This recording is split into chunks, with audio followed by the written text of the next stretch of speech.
Hey everyone, this is Chelsea. I thought it was important for you all to see and get a sense of the documentation involved in a warm autoantibody workup in the reference lab. So I'm going to go over how this is documented when we perform an alloadsorption. So we receive the requisition from the hospital. This is an example of what a requisition would look like. As the reference lab, we are kind of like the blood bank in a sense, where the blood bank, hospital blood bank, is the nurse, and we're the blood bank receiving the sample. So we actually reject samples that other blood banks give us. I wouldn't say frequently, but commonly. The same requirements apply to us. So we need a sample draw date, a nurse's signature. We need to make sure that medical record number matches at least 2 patient identifiers.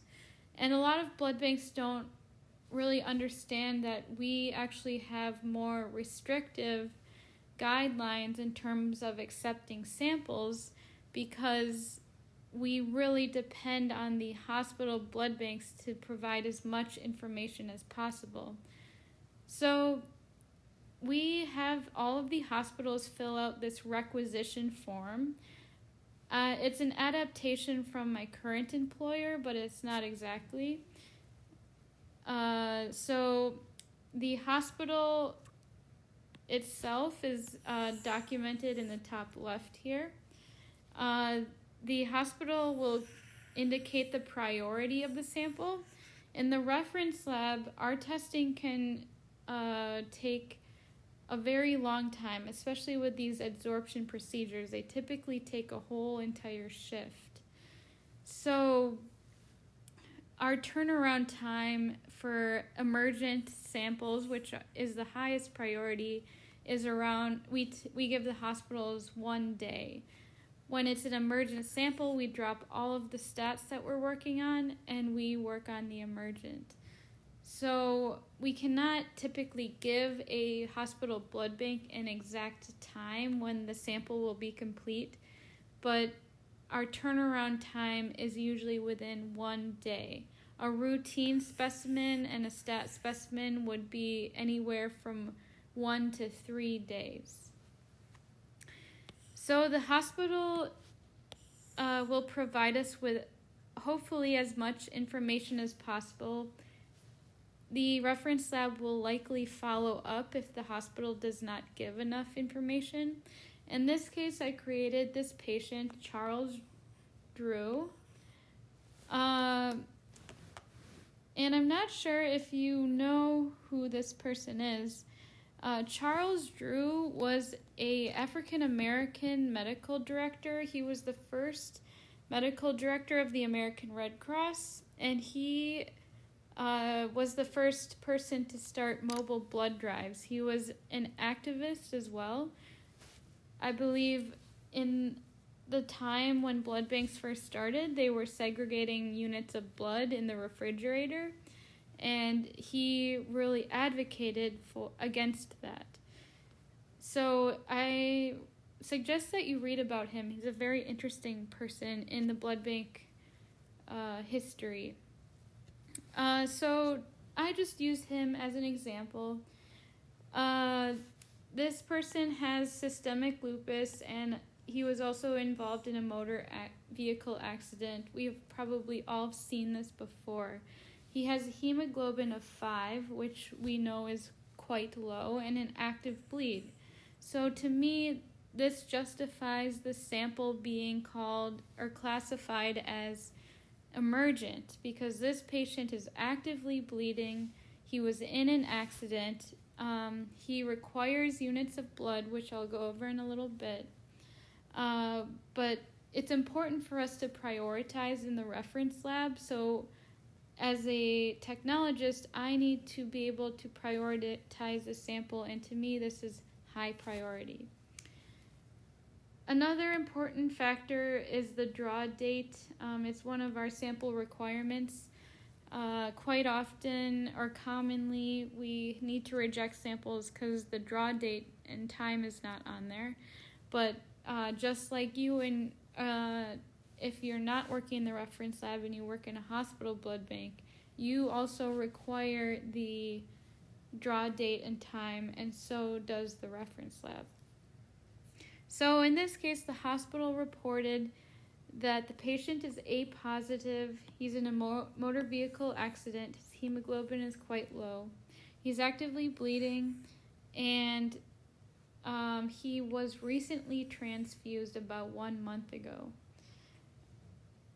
The hospital indicates, yes, the patient was transfused, and they say he had 1 unit. This is quite important to us in the reference lab, and if you do any reference work at your hospitals, it's very important to get a transfusion history because, as we've discussed previously, mixed field can appear, and serologically we cannot differentiate in a chimera between the donor and the recipient red cells.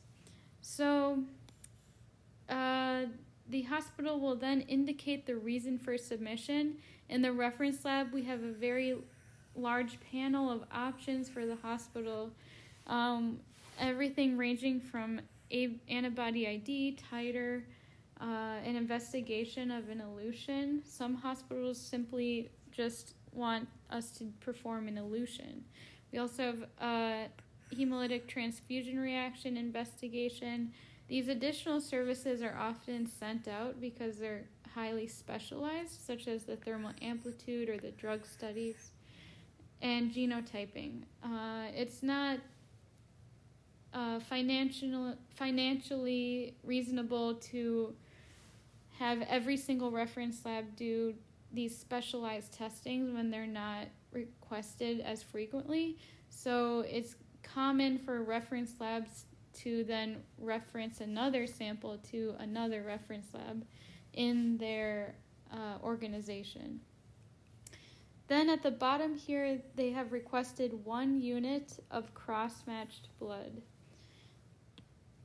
So to me, 1 unit of cross-matched blood, they might actually need more. But they've requested 1 for now, so we'll take that into consideration if the hospital is requesting a turnaround time.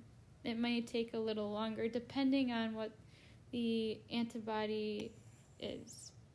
So then we would go ahead and do our battery of testing that's required per the AABB standards. We'll go ahead and do a blood type.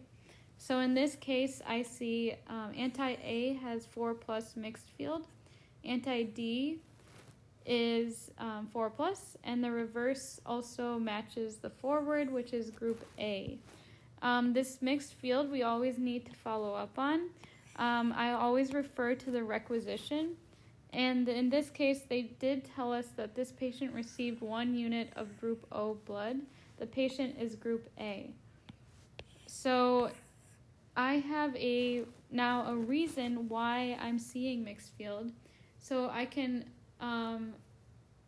indicate that this patient is A mixed field positive.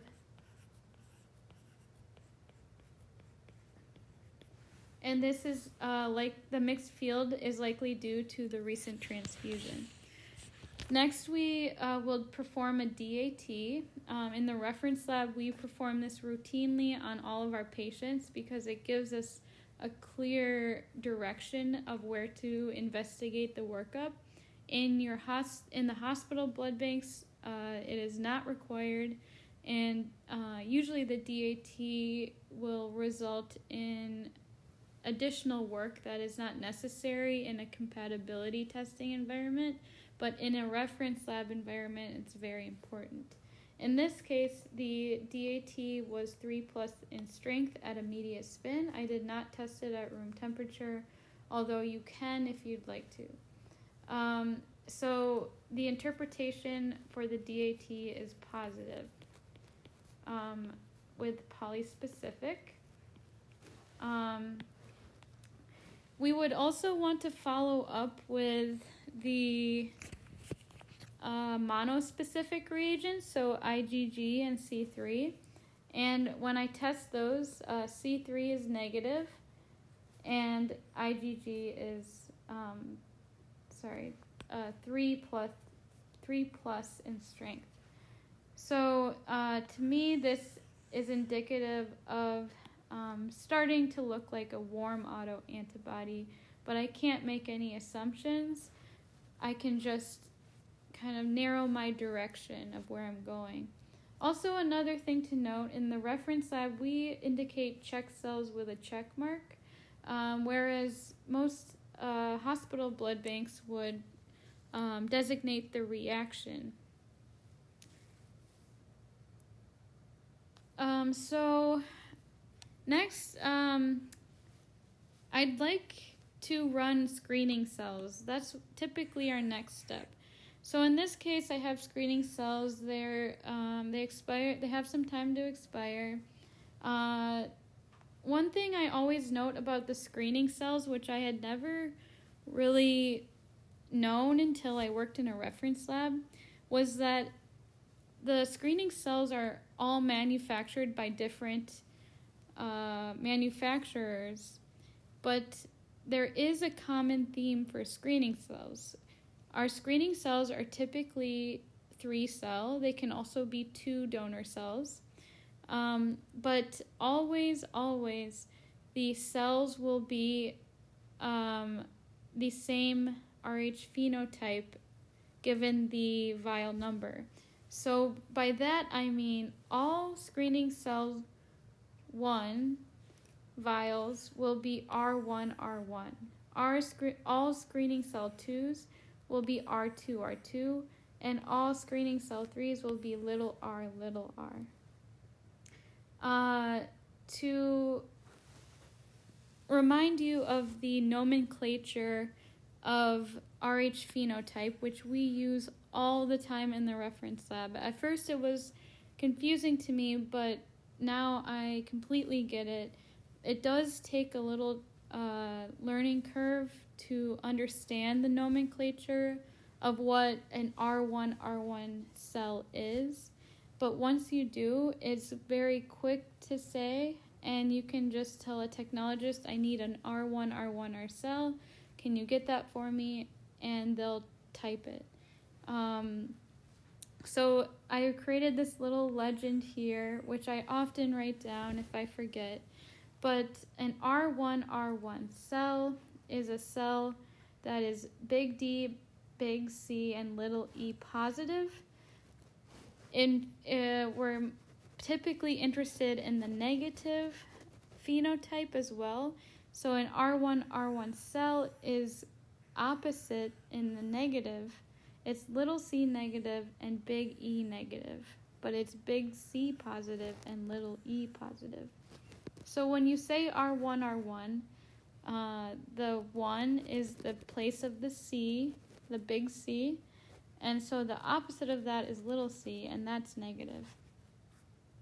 Also, these are 3 very common phenotypes in both the Caucasian and African American population. So these are typically used as screening cells to get a variety of Rh expression, but also they're the most common Rh phenotype expression. So when I run the screening cells, my immediate spin is all negative. That's good. Cold autoantibodies are not very fun. We talked about last week the primary methods that we use. In the reference lab, what we'll do is we'll take a list screen. If everything is negative, then we'll take the negative reactions only and then run it in PEG. So in this case, I ran the list screen. It was all negative. And then I ran the PEG screen, and it was all positive. This is also an indication to me that I'm narrowing down my focus on a warm autoantibody because PEG characteristically enhances warm autoantibodies. So we performed our antibody screen and we found that everything was reactive, including the autocontrol at PEG IAT. So to me, given the positive DAT with IgG and pan-reactivity, including the autocontrol, I'm really narrowing in on a warm autoantibody. Again, I don't want to make assumptions, but my investigation is really pointing me in a direction. So at this point, I'm thinking perhaps when I run additional cells, they'll continue to remain positive. So I'd like to perform a phenotype to get a sense of this patient's reactivity.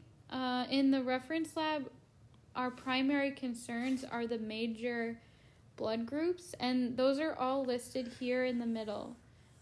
We are required to type for all of these blood groups, or the major ones. The other ones, especially in cases of warm autoantibodies, we're not going to be able to rule out.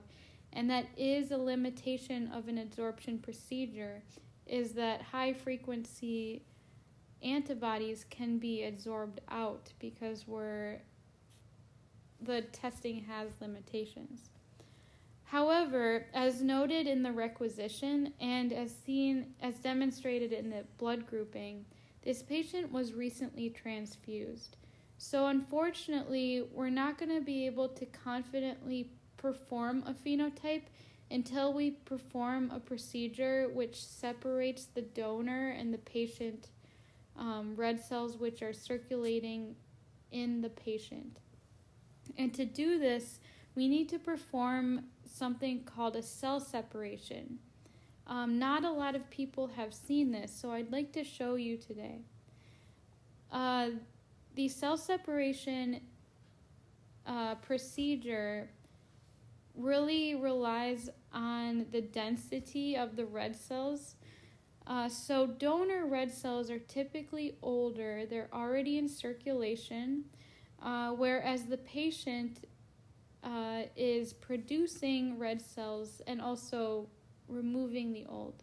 So this cell separation procedure relies on the fact that the donor has reticulocytes, newly created red blood cells, in circulation, while the donor cells are older and not going to last as long.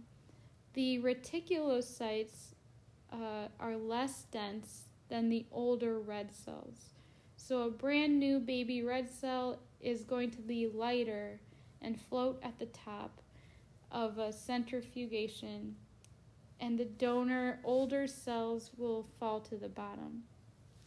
So let me show you how this looks.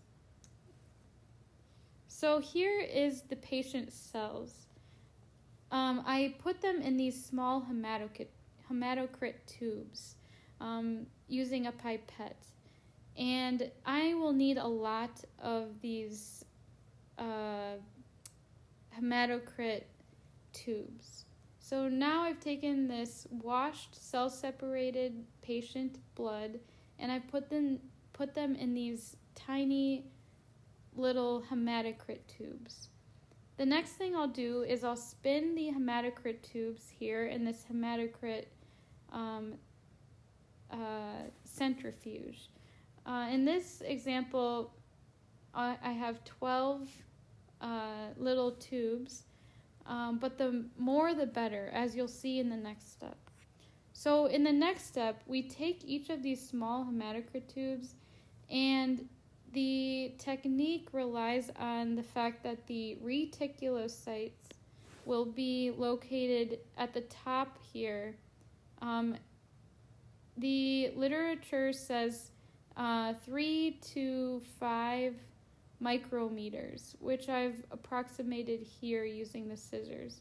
So I'll rewind it. I'll take all of these little hematocrit tubes and I'll cut them, and then I'll put the the little retics located at the little tips here, and I'll wash them. So I'll transfer the glass tips and put the now reticulocytes in the separate tube. Back to my discussion. So I've now harvested the reticulocytes of the patient, and I can go ahead and now perform the phenotype. It is worth being said that the cell separation does have limitations as well. It doesn't always work so smoothly, especially depending on when the patient was transfused. So I really need to be cognizant of any type of mixed field observed along the way. In this case, I did not note any mixed field. And I was able to get a proper phenotype of this patient.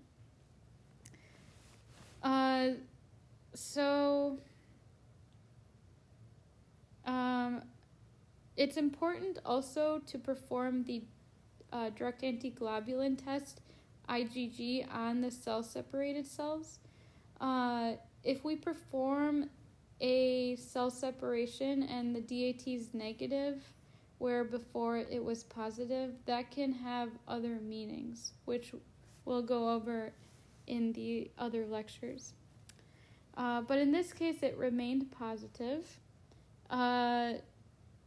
There are some testing that, especially in the phenotype, that will involve an IAT test. So we need to find red cells or treat them in a way where they can be negative.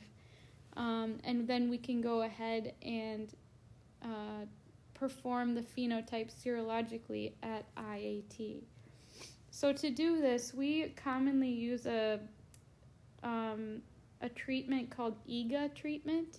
That's the short. The long version is acid EDTA. This essentially dissociates the attached immunoglobulin or sensitized immunoglobulin to the patient's cells, and we get a negative DAT following EGA treatment. CDP or chloroquine is also an option. However, EGA treatment typically takes a very short amount of time, about 10 minutes, whereas chloroquine takes about half an hour to an hour. So we'll often see EGA treatment used more frequently because of that. Also, EGA treatment has a limitation where you can EGA treat the cells twice, and in this case, the first treatment failed because the DAT continued to remain positive. We treated it again, and it was negative. So this was a successful EGA treatment. So now I'm going to be able to use these EGA-treated cells to either perform the phenotype if the test is required at IAT, and then I'll give you another example of when we use these EGA-treated autologous reticulocyte cells. I hope you're not getting too confused at this point, but there is a lot of testing. So in this case, my interpretation is a positive DAT and pan-reactivity. So we can't make an assumption on 3 cells, so I'm going to go ahead and do a full panel. And just as expected, I was correct in my thinking. The cells reacted it was pan-reactive. So it continues to appear to be a warm autoantibody. I also perform an eluate and a last wash. The last wash is characteristically negative, so it passes quality control, and the eluate is 4+ with all cells tested. So the antibody that was removed is reactive with all of these reagent cells, indicating or narrowing down that we do have a warm autoantibody. Another thing that I forgot to mention was we've now created this phenotype on the patient. This patient is big C, big E, Kel, double Duffy, JKB, Lewis A, and S negative. So in the reference lab, we quite often phenotype the patient on warm autoantibody patients, and then run a cell that matches these common potential alloantibodies. So in this case, my screening cell 3 matches the patient's phenotype. It's big C, big E, Kel, double Duffy, JKB, Lewis A, and big S negative. So if I were to document this, I would say this is a phenosimilar cell, which to a reference lab technologist indicates that we ran a cell that essentially is quite similar to the patient's, and it continues to remain positive, indicating stronger that this could be a warm autoantibody. So I've ran the panel, everything's pan-reactive. So now the only test that we can really do, since we've confidently done all this additional testing to demonstrate that it's a warm autoantibody, is an absorption procedure. And because the patient was transfused, we are going to perform an alloadsorption.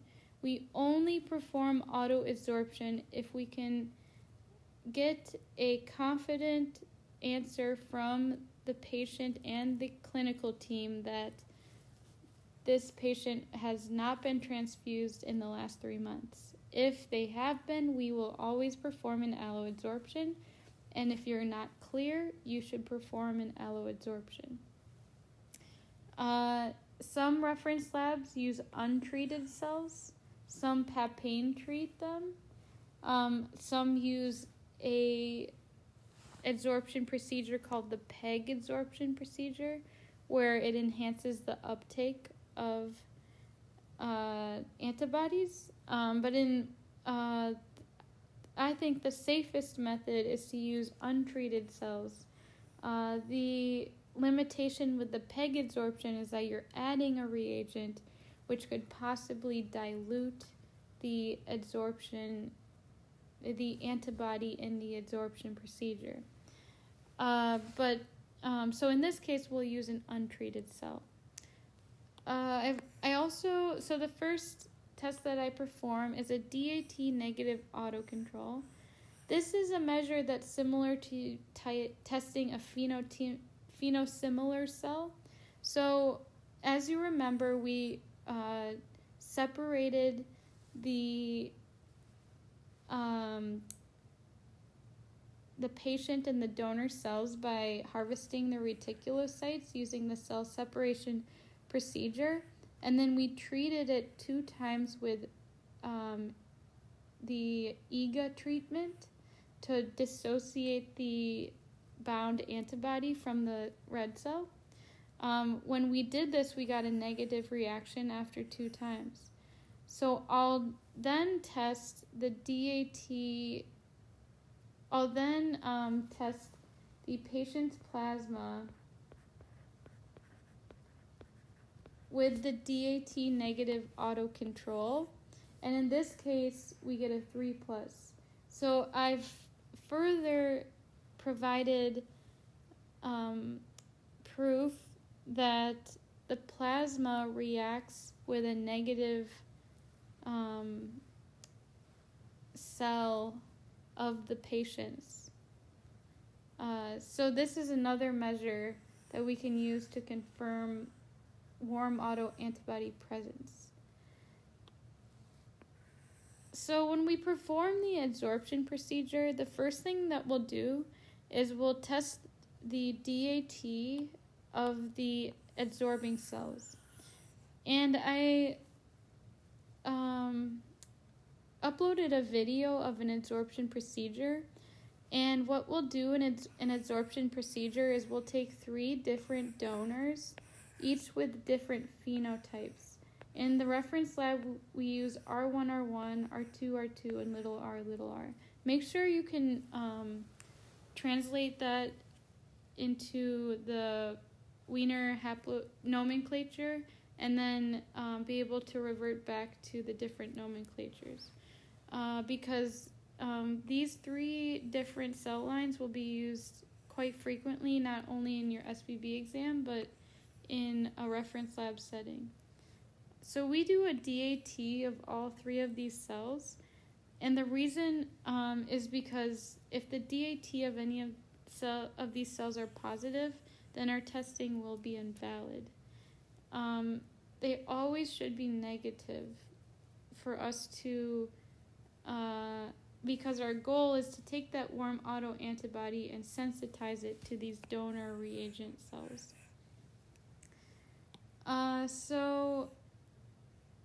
The next step is to ensure that, just to confirm that our neat patient plasma is reacting with the allogeneic cells, so we can prove later on down the line that we have resolved the warm autoantibody interfering with our testing.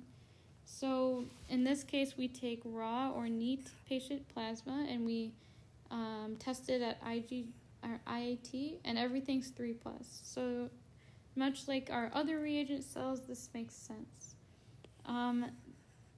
After we perform adsorptions, we should then our warm autoantibody should then be removed, and we should get negative reactions here and here. However, we do get screening cell R2 or reagent cell R2 is 3+ positive. So we'll have to look at our other testing to determine why that is. Okay, so the first, as we noted above here, we're going to take our first cell line, which is R1R1. Here's the donor number. And we're going to adsorb it with patient plasma neat. So here's the phenotype of these of this particular donor. So this can vary, and this does vary. The main thing is that we want this to be R1, so little c, big E negative. So any antibody that this patient has will either attach to a positive cell or remain in the plasma if the antigen is negative on that donor. I hope that makes sense, but in this case, we performed 3 adsorptions because our DAT was 3+, and if the DAT, depending on the strength of the DAT, that's typically how many alloadsorption procedures we'll perform. So in this example, if the warm autoantibody was removed after 3 adsorptions, everything should be negative. However, we do have a 4+ and a 4+ positive reaction here. So let's discuss why that is. So the negative reaction tells me that the warm autoantibody has been removed because not all of the cells continue to remain positive. There's no pan-reactivity. So to me, this 4+ indicates the patient has an underlying alloantibody, meaning there's a warm autoantibody and there's also an alloantibody underlying the warm. When we adsorb with this cell line, the negative cells little c, little e, Kel, Duffy B, JKA, Lewis A, Lewis B, N, and S represent the donor cells that we used to adsorb out the warm autoantibody. So the warm autoantibody was removed, but an underlying alloantibody remains in the adsorbed plasma. And this is because there's an antibody that did not attach to the positive cells. So in this case, if the patient had little e, we would not be able to recognize little e because it would have attached to this donor red cell here. Similar with JKB, if the patient had JKB, we would not be able to rule it out in this cell line because it would have attached to the donor. However, if the patient had big E or little c or Kel, this would remain in the plasma because it did not attach to the adsorbed cell. When we do our rule-outs, we have a limited volume of samples, so we typically allow 2 rule-outs. We're only going to rule out the negative reactions because, like I said, if the patient had little e, it would have bound to it. So we're only going to rule out on the negative cells. So in this case, little c is ruled out here because it corresponds to this negative reaction here. Big E, it parallels the 4+ reactivity we see in screening cell 2 of both screening sets. And then just down the line, Kel is ruled out here. Duffy B ruled out here. JKA ruled out here. Lewis A and Lewis B ruled out here and here. N is ruled out here. And little s little s is ruled out here. So in terms of your SPB exam, I recommend, especially with adsorbed plasma, to rule out 1 time. But in a reference lab setting, we'll really try to use the rule of 3 because it has a 95% confidence interval. So in this case, we've actually essentially ruled in big E and ruled out everything else. So we're going to use our other cells to confirm whether this really is big E. And in this cell line, the R2 cell line, as if you remember R2, the 2 represents a big E positive cell. So it makes sense now that if this patient had anti-big E, it would then attach to this donor during the adsorption procedure. And now everything is removed from the adsorbed plasma. So our adsorbed plasma no longer has the warm autoantibody, and it no longer has the big E underlying alloantibody. So when we test it with reagent red cells, everything is negative. If you remember, we can only rule out in those cells which are negative. So in this case, these cells, these antigens or potential antibodies, we can now rule out. Here is the 3rd cell line, little r, these patients are also big D, big C, big E negative. So again, the anti-E would not attach to the adsorbed cell line. It would remain in the alloadsorbed plasma. Our warm autoantibody is removed because we have a negative reaction here. But the big E continues to remain, and it reacts with 4+ strength at IAT. So we've used 3 cell lines to demonstrate that this patient has 1, a warm autoantibody, and 2, a big E underlying. Note that we use these 3 cells because we're not able to rule out all clinically significant antibodies using 1 cell line. So as an example, if we ran this R1 cell, we cannot rule out big C because big C is positive. Big C is positive here.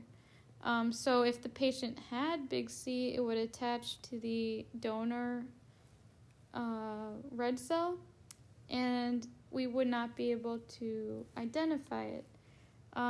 So when we then test using this R2 cell line, this cell line is negative for big C. So if the patient had an underlying allo anti-big C, we would then be able to identify it and it would demonstrate reactivity. Also note that there are warm autoantibodies with Rh specificity. So one common autoantibody we see in patients is little e. A patient will perform this absorption procedure and little e positive cells will be positive. So like in the R2 cell line, we'll see little e is positive. And in this case, especially since most people, including this patient, is big C or little e positive, we would call that a warm autoantibody with little e specificity.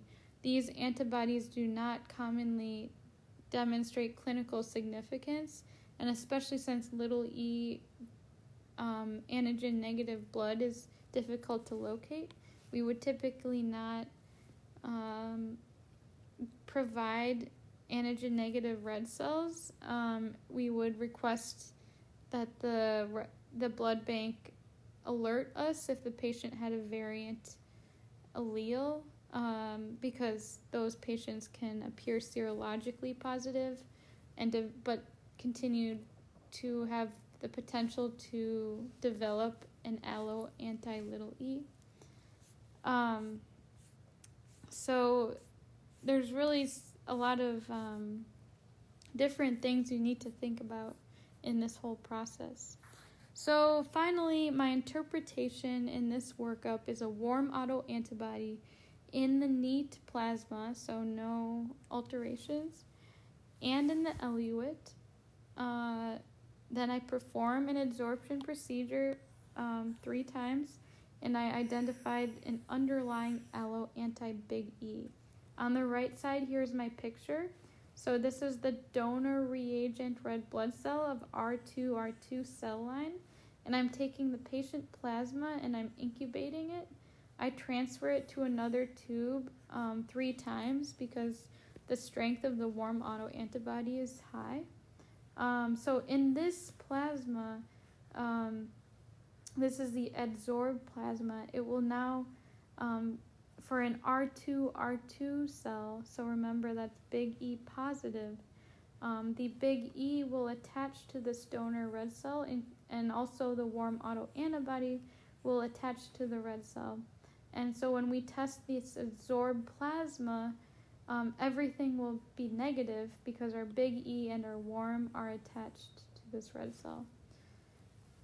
So if you have any questions, please let me know. I hope this helped with your learning in